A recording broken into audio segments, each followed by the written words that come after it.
Yes, good day.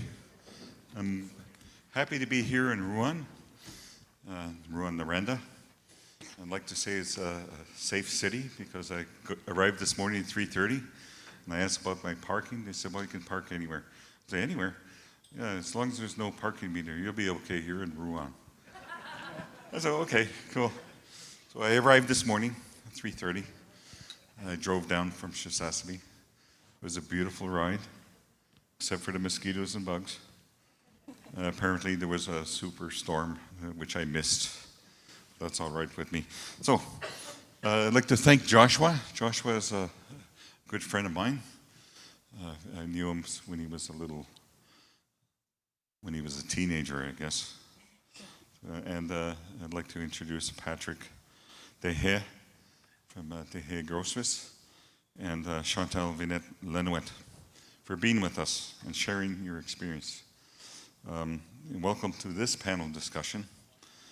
And we'll be talking about food self-sufficiency and its logistical complexities in Northern Quebec. As you know, it's very complicated.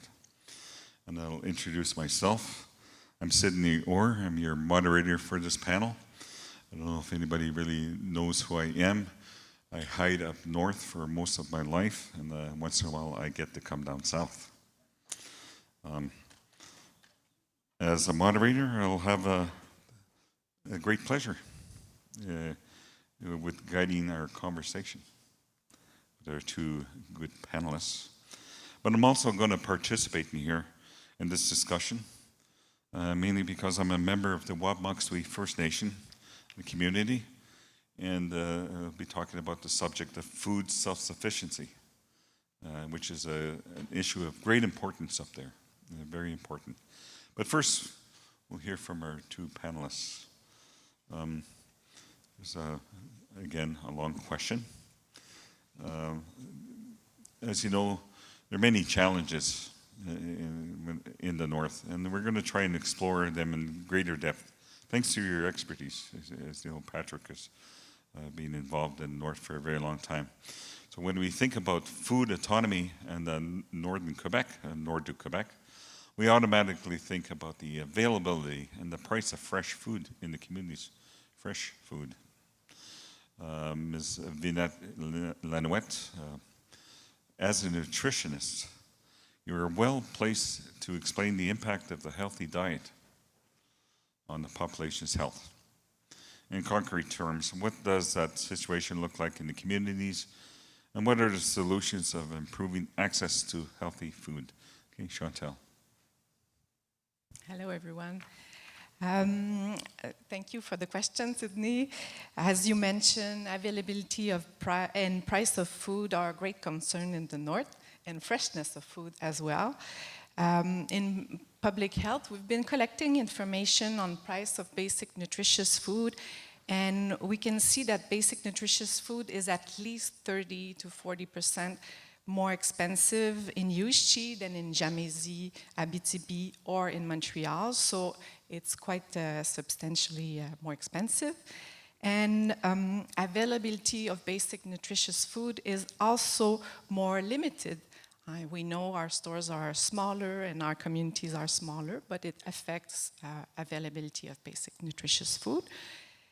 And we know that it has an impact on the well-being of the communities. Nowadays, people are eating less traditional food and more store-bought food, and the lifestyle has changed, so we see people living more with chronic diseases, with diabetes, and availability and price of food is also a concern to us in public health because we know that families are large. Many families live on a low income, and many of them are living in food insecurity. So, of course, this is a big question, and I think it affects really the families, their well-being, and I think we need to take that into consideration. Yes, and that's a very interesting point because our health is very important to us. As you know, a healthy person doesn't have to be medevac every other day. there's a lot of positive impacts and benefits to somebody staying healthy, and that usually starts with eating the right type of foods, healthy foods, like as you were saying. And before we came up on stage, Patrick mentioned that I was kind of looking good. Just to let you know, 2 years ago I weighed 265 pounds. I suffered a minor stroke. I'm still okay. But I was told to lose weight. So I did. So I'm now down to 225 pounds. And I had to go to the clinic, go see the doctor a few times, and she interviewed me, and she was surprised about my weight loss. And she asked me, "How did you do that?" And I said, "Well, did you walk out more?" And I said, "No, I didn't walk." "Did you exercise?" "No, I didn't exercise or anything like that. I actually didn't go on any diets." And so, "Well, what did you do?" And I said, "Well, it's the price of the food." It is. Very, very expensive. We have to eat less now for more. So, and this relates to how much the logistics impact us. How to get all that fresh food up north, and it's hard to get there, and it's something that we always worry about, because we have to deal with an environment in the north that's not very environmentally friendly to humans when it comes to weather. And there's a lot of cancellations. As you know, we don't have a road, so everything has to be brought in by plane. So as transportation it greatly impacts our own health and well-being, because the cost of doing business, we have to pay for that in the end as the last consumer, the last person. That money comes out of my pocket and goes into somebody else's pocket, continues on, and eventually ends up in Patrick's pocket. I'm just kidding. But we understand, in this question, we'll go to Patrick, we understand that transportation is one of the key elements in achieving food sufficiency. Mr. Dehaye, what are the main logistical challenges to achieving food self-sufficiency in northern regions, particularly in terms of transportation and distribution? And Patrick is an expert at this. He's been at this for a long time. He's with his family business since I was able to afford to buy food from them as a business a long time ago, 30, 40 years ago. So, Patrick. Thank you very much. First things about the transport in the north, we need to split for two different kind of people. All the Cree people using the truck. So we use a truck, you can deliver, each community can receive the delivery 2 or 3 times a week, but the cost for going there is expensive because we miss the truck driver, and they have not a lot of people. They want to go up north. Over then, Abitibi is coming. The truck company don't want to go up north. That's a first problem, and the price is higher. Fuel is more expensive, and the Cree community don't receive no subsidies from the government to live in the north. So they will cost you more to travel the case of bananas than anywhere in Quebec or Northern Ontario or whatever. For the Nunavut people, we need to use the airline. I don't know if you know, they have no air conditioner in the plane. And just for example, some place like Salouet, POV, or place like that, cost for flying the food is between $4 to $6 a kilo. So imagine, bags of potatoes cost $20. Bags of potatoes weight 22 kilo, cost $5. So the cost for the customer is roughly $100.20. They receive a subvention from the government from Nutrition North. That's very good, but they're expensive. And And it's difficult for the retailer to return the subsidies 100% of the customer. So because they have a cost, living in the north is more expensive.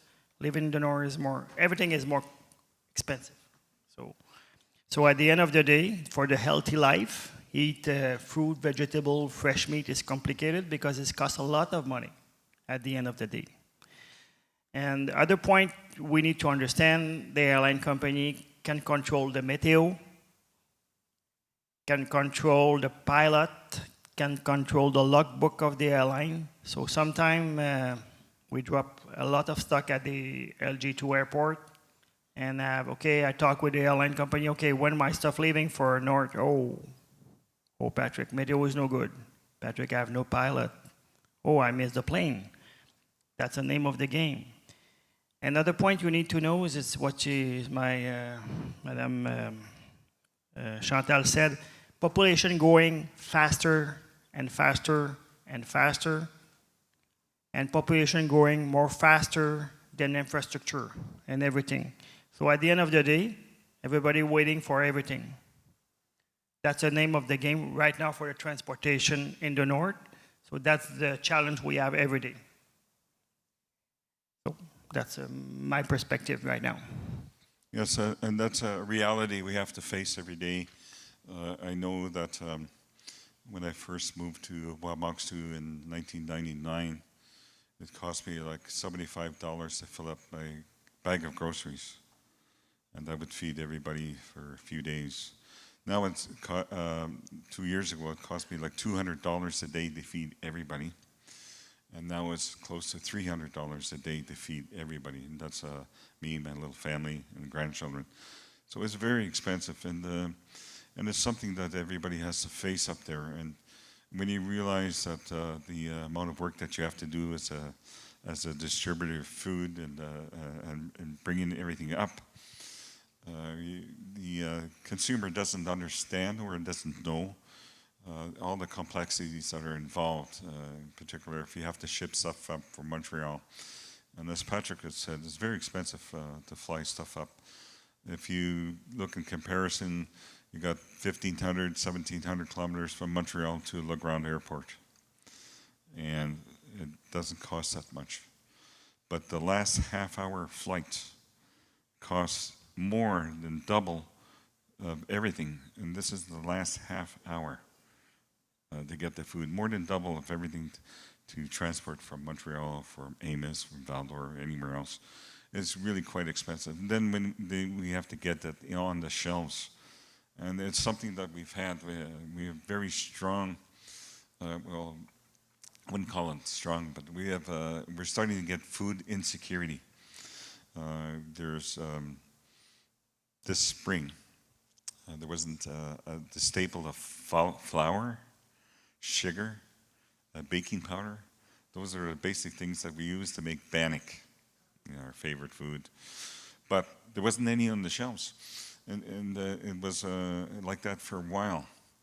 And it took about a month for those shelves to be filled up again. And of course, everybody had come back from the bush. We just came out of a goose break where everybody leaves town and goes hunting for geese and caribou. And this year wasn't such a good year for goose. So it's something that we have to depend on a lot to supplement the food that we get from the south. We don't have a choice. We have to hunt, we have to fish. No choice. So, may I add something, Sydney? Yes. I think we also need to mention that people are living through climate change now, so it affects a lot of the hunting, and that's something we need to consider too when we talk about food insecurity. People want to live off the land, harvest traditional food, but it's much more challenging now to access the territory and bring back the nice traditional food, so people do rely more on commercial food in those situations, which is much more expensive, like Sydney said. Yes, and it's something that does affect everybody at the community level because it's getting expensive to go out hunting, fishing, and trapping. I myself, I don't go very far. I don't have to go very far. You can get a caribou and a goose and all of that not too far away. That's mainly because I don't have any land up there. I don't come from there. But the people who do have land, they have to fly in and they have to charter aircraft to go deep into the bush to get to their hunting lands, trapping lands, and it's tripled now. So we can't really afford to go out and harvest our own traditional foods. So this brings us back down to coming up with some solutions to this big problem. And I can say with the Grande Alliance, they had a possible solution, building the road up to Wabangsu. It's 240 kilometers, probably a 3-hour ride for me, but a 2-hour ride for Kiba Transport. Just kidding. But in reality, that's something that we have to do. We'll probably have to spend a few $1 billion to save a few bucks at the counter when we buy something at the store. So that's a very strong reality, unless we come up with some better transportation solution, which we probably won't see in our lifetime. So when we say that the solutions lie within the communities, but they can't do it alone, who needs to be part of the solution? Does it belong to the government? Our partnership with private companies desirable and realistic? What would be your viewpoint on that, Chantal and Patrick? We'll start with Chantal, she's right there. Thank you.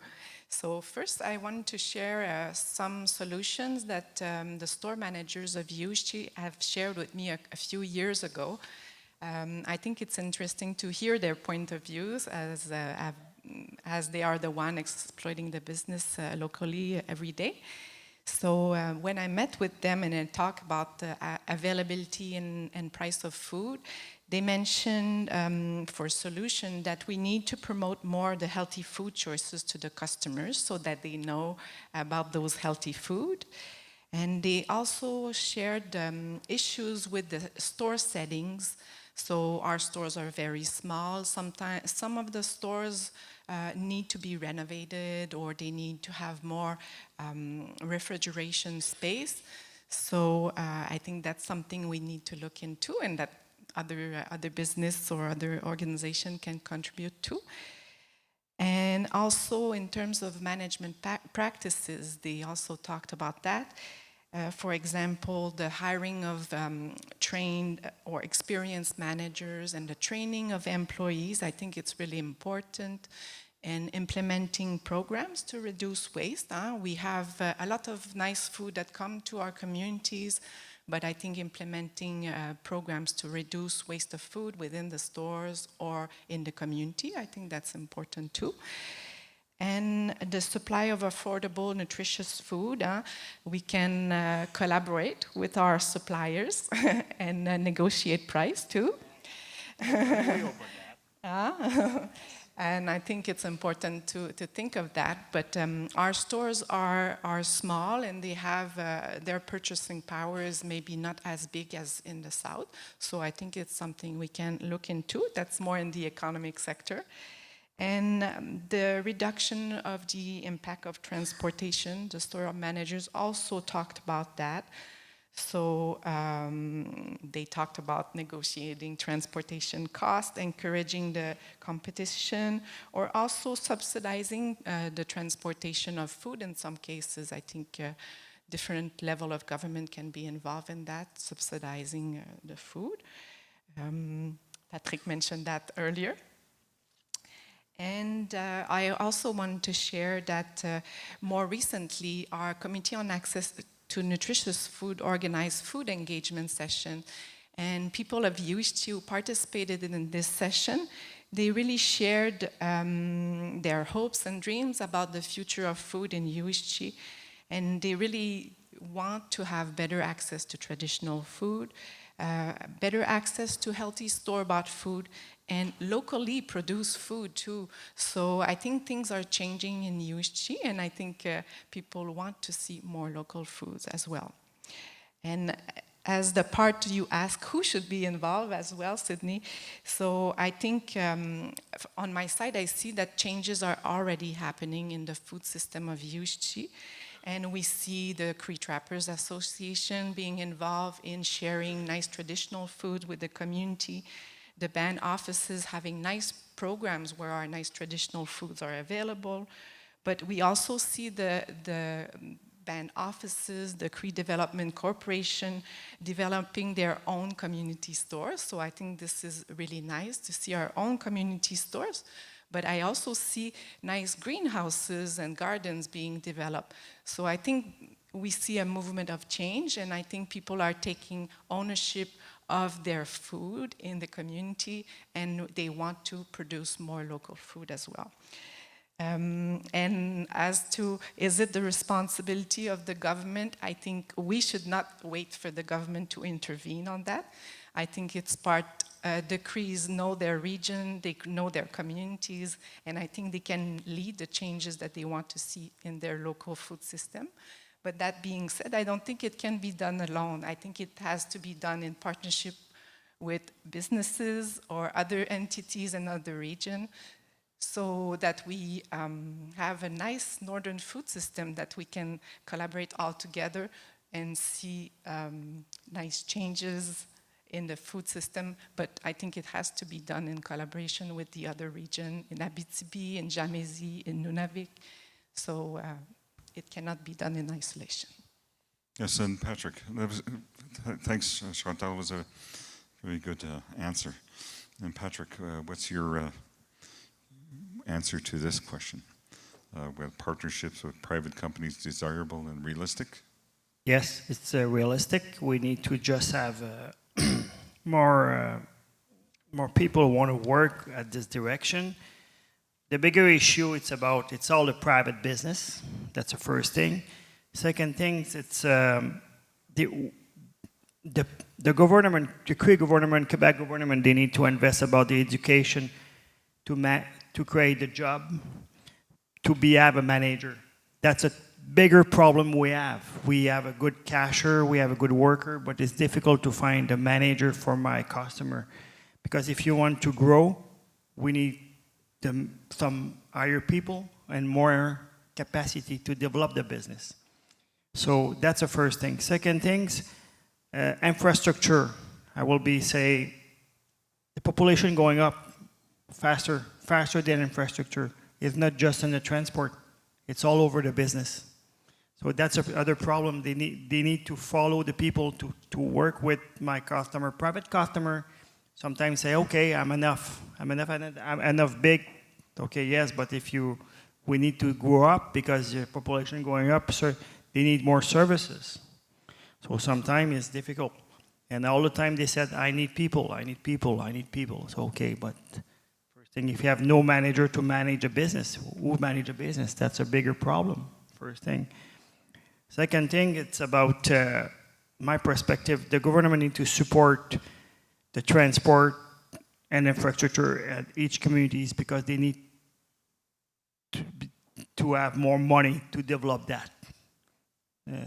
That's a problem right now because it's difficult in the Cree community to develop because the land and all the law, it's complicated to develop. Another point is for a private business like me, we open to work with the Cree people to create a committee to how can help the customer to arrive at the best goal to healthy food and lower the cost and everything. Yes, that's a good answer. One of the things, I'll add my own opinion here. One of the things I've noticed is that the cost of food and all of that, it doesn't just impact eating. It also, because of the cost of food, I have to buy less of the other essentials like food, clothing, something to wear. I just wanted to know, I was deciding yesterday what I should wear, what I should pack before I come down. And I didn't really have very many clothes. I have a lot of the George line from Walmart. So I said, okay, I'm going to bring my Columbia shirt and my Ben Hogan stuff, which is the upper line in Walmart. But that's reality. Like we're going to come to a choice very soon, like to eat or to eat less. And what we have left over, we have to clothe ourselves. So it doesn't leave too much for your average family in the north. And I feel for the people further north. I can see their prices sometimes on Facebook. And it's almost like you can have a heart attack with that. But that's the reality in the north. Everybody has to face that. And it's something that we will have to alleviate somehow. And know the solution is going to be mainly with transportation, because that's where the cost of everything is. And when you look at the other items other than just food, I know that we can grow our own food. I know that we can. But it's going to be difficult, particularly for Wapmokstu, mainly because we don't have a road. And when something goes wrong, it goes really wrong. I mean, we can lose everything just like that overnight. Let's say if we had a greenhouse operating during the winter, power goes off, or the water lines freeze and all of that, that becomes a major disaster, a major one. And it's something that we have to look at too, not just transportation, but the energy, the cost of the energy of doing business. I know that when we try to increase businesses and using business as a solution to lower costs in the north, that's one of the things that Patrick had mentioned. The infrastructure has to keep up with the population demand. The housing has to keep up with the population demand, and not just the retail stores or the suppliers. They're already struggling to keep up with the population increase, and as you know, Cree population is increasing rapidly. It just has to be, I don't know how many schools and daycares they have, but that's an awful lot of children to feed and to clothe in the coming years. So we can see the future now. It's going to be, we won't have a choice. We'll have to come up with some very strong solutions to meet those problems. So I'm glad you brought that up. So we'll go on to the next question. Time goes by so fast when you're on stage. Could you give some examples of successful partnerships that improve the food self-sufficiency in local communities, and what lessons could be learned from those experiences? Patrick? Okay, everybody knows last year it's a crazy summer.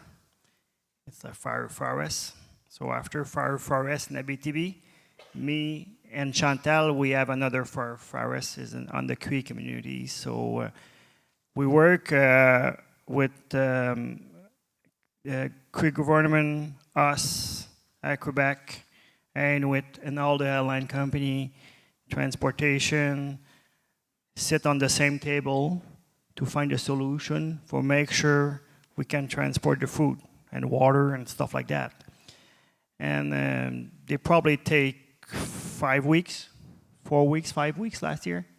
It was a long summer. It's a very long summer, yeah. And we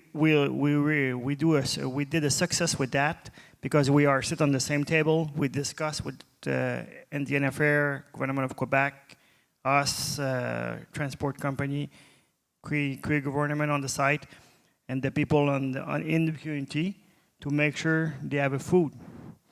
So just for example, we land with each communities with emergency flight, and they take that almost every day. We have a meeting 2 times a week, 2 times a day for make sure we work together. So it's the same thing for the economic development, and same thing if you can sit together on the same table, we can arrive at the right answer. If you sit at different table, I'm not sure we can arrive at the right table. That's probably the big next goal for us. Yes, communication and working together is very important. If we don't know what the other group is doing, well, we won't. we have to get together and talk about that. It's a very good recommendation. And I would recommend that too with having transport companies and everybody's responsible for dealing with all the logistics other than talking at a panel. And also the funders. Just this morning I saw a guy from TD and met with Desjardins. But there's an awful lot of banks out there, and maybe we could have a banking symposium too, because they have a lot of money that we could borrow and use and leverage and all of that. We're in The charge banks- of organizing. Yes, and you know, life is expensive up north, and we can't just shoulder that financial responsibility all on our own as a transporter, as a developer, as a consumer. And as you know, the consumer is the last person at the end of the line. They pay for their, I think it's $5 and something cents for a can of pop now. And I think if I want to buy a pound of butter, it's like $10. So it's something that we all have to work on. We all have to come up with some sort of workable solution, something that will benefit everybody. And you know, Patrick has to make money. We all have to make money. Money is not easy to come by. It would be nice if it was. Then, you know, like again, the old adage. I don't know if anybody would know this, but this is something that I learned in economics, taught by a professor of economics from McGill. We had a 3-year MBA executive program with him. After he left with us, he went to work in Poland with the new president that they elected. They just got out of communism. So he was a very good teacher, and this is the thing that he taught us.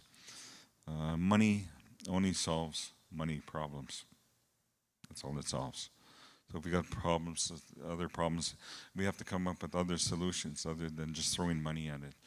And we have to work on something that works. We have to come up with something that'll benefit everybody, a win-win situation. And I think that's possible. So coming down to our last question, at least I'm for this question. Question to Patrick and Chantal. Are you optimistic about the future? And what role can future generations play? And take your time with this one. Future's still a long way.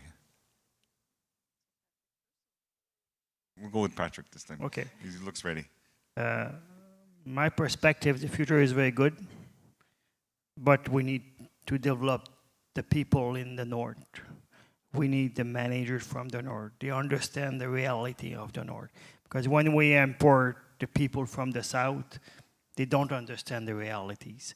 So we need to create, the kids need to go to school to be a manager, the next leader for development of all the business. That's my perspective. Chantal? Well, I'm glad you're talking about training, Patrick. That's a good one. I'm less in the business world, but yes, I'm very optimistic about the future because I see that the Cree culture is very strong in our communities, and youth are still learning to harvest and prepare their traditional food. And I'm also very optimistic because I see young people learning to grow their food in their classroom. So this is very positive for me. But on the more business side, I'm also very optimistic because there's people like Patrick to collaborate with, and I enjoy that. But also recently I had a business who called me, like there is a nice greenhouse in Chapet. I don't know if you heard of that project. And they are producing strawberries, and they want to expand the variety of food that they are producing at the greenhouse, and they want to make sure that our communities benefit from this food in the grocery stores, but also in the community organizations. So I think businesses, even outside the Eeyou Istchee, can contribute to community food security in our communities. And I also heard of the economic development in Chibougamau-Chapet, and they want to reduce food waste in the area. And some community organization in Chibougamau was receiving surplus of food from the mine in the area, and they were not able to transform all those food and distribute them. They were wasting some, so they are working on a collective project to reduce food waste and use the surplus from the mines, the grocery store. So I think we need to work together on collective projects that are really concrete like those ones, and I think I'm really hopeful that together we can improve access to food in our region. Thank you. Yes, thank you, Chantal. You got me inspired there. I was thinking of a solution too. As you know, there's a large waste at the end of your meal, and I know in the South people like to, or some people who believe in the environment and doing things for their own. They make their own compost. I don't know if you're aware of this, but in the north, there isn't that much soil there. The soil that's there is being created very recently in geological terms. That's because there wasn't anything there in the north except a giant ice field, a giant ice age. So when it receded, it left behind a lot of rock and sand. And this is our main resource that we have up there. When I first moved to Wabaksu, one of the things I learned in economics again is you use what you've got around you. You look around and see what you've got. And I looked around and I saw rock and sand. So I said, well, we could use that as a basis. We could use that as a basis for construction. We can crush that stone and turn it into roads and pave our roads and build our houses with that, make the concrete. So it's something that we have to look at in the same way when we look at food and the resources that we have. We have to take an inventory of what we have around us and utilize that and make something out of it. And you know that one of the recent things that we have, we looked into, we worked with the Centre Études Nordiques, Laval University. They come in and question us once in a while. And one of the things we looked at was the Labrador tea. And there's certain kind of Labrador tea that we collect, we gather, we harvest, and we use that to make our tea. There's the other kinds of Labrador tea which are stronger. And I remember going to a conference in Chibougamau one time, and they were using those very strong leaves. And they were serving Labrador tea in the morning. And around 11 o'clock in the morning, I noticed a lot of people dozing off, falling asleep, because they were actually drinking this very strong medicine instead of the regular tea that we drink. But it's something that we discovered with the university that it has medicinal powers, as properties, and it actually kills the, it's a disease that's related, is carried by mosquito malaria or something like that. Anyway, it's good for you, and it's a strong medicine. And it's not something that you would consume, but we drink that tea a lot. So if we look at it, look at the other things that we can actually harvest that's around there, we don't have to build a large farm or anything. It's very seasonal. Even with the fish, for example, we could add value to that. If we want to make money, we can smoke them. And smoked fish is delicious, and it brings top dollar. It actually made a business plan one time for a fish farm, but we discovered that there was a lot of problems with fish farming, especially with the affluence that comes out from the fish and all of that. So we have to study all of our options very closely and see whether or not they can be adapted to our community and our environment, and to what do we actually want. Do we want to eat chicken all day? We could have a chicken farm.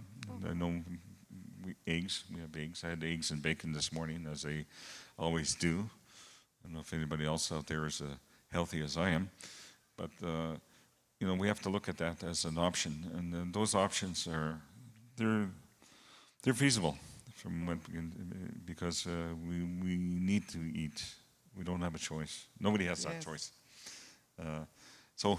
If I may Any add, comments on that? Yes, well, I'm glad that you're mentioning the local foods, because I think oftentimes we think we need to add infrastructures like a greenhouse to produce food, But in the food transformation world, I think in Eeyou Istchee we have great resources, like we have lots of berries, blueberries, cranberries, lots of nice berries and lots of nice plants that we can harvest from the land. And I think we can produce food for our communities made out of those food. People harvest those berries, the Labrador tea, and some start to harvest local mushrooms too. So I think we can.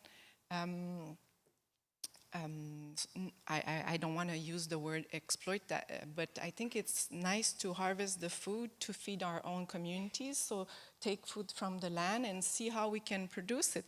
Like I would love to see blueberry sauce that we could eat with our bannock in our local community store. So I think this is something that is quite feasible that we can do without investing in infrastructures to produce local foods that we could eventually find in our community stores. So I'm happy you mentioned that. Any comments to my comment, Patrick? Not really, but it sure is the community can develop the greenhouse, and we have all the infrastructure to distribution, the stuff all over the place.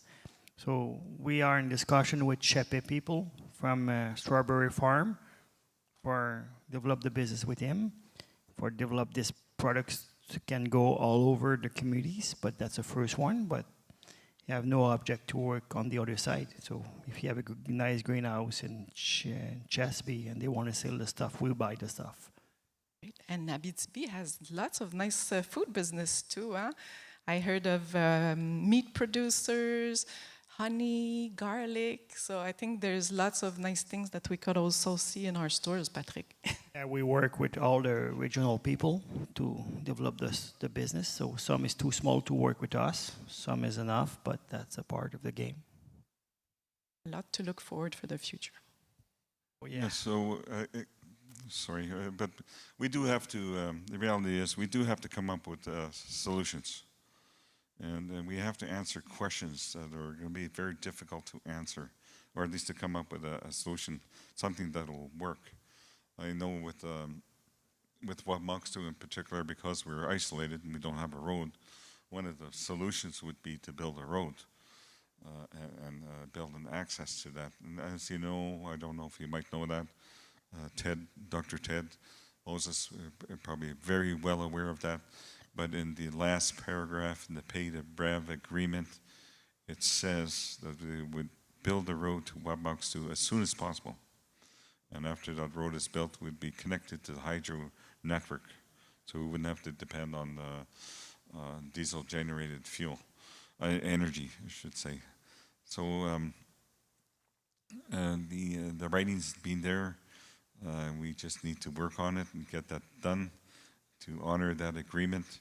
It has to come from the Wabauxtu people. We've already done that. The Grand Alliance is already on its way. The Cree Development Corporation is apparently still very much alive. I know it's something that we have to look at for the future.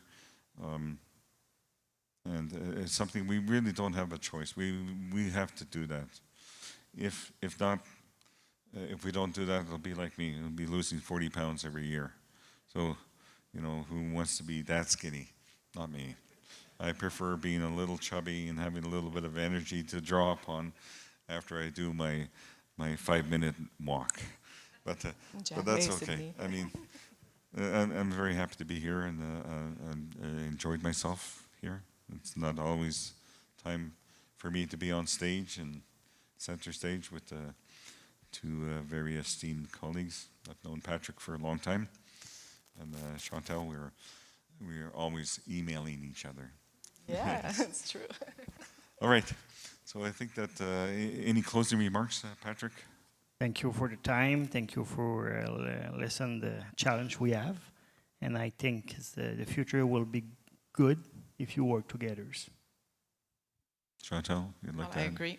I hope we can work together on this. Thank you. Yes, I think in the future, one of the solutions would be partnerships. So there is opportunity there And this is the thing, when there's a problem, there's always a solution, and that solution's in somebody's opportunity. So there's opportunities, we just have to find them and work on them and develop them in a way that will benefit everybody. Thank you. Thank you. you.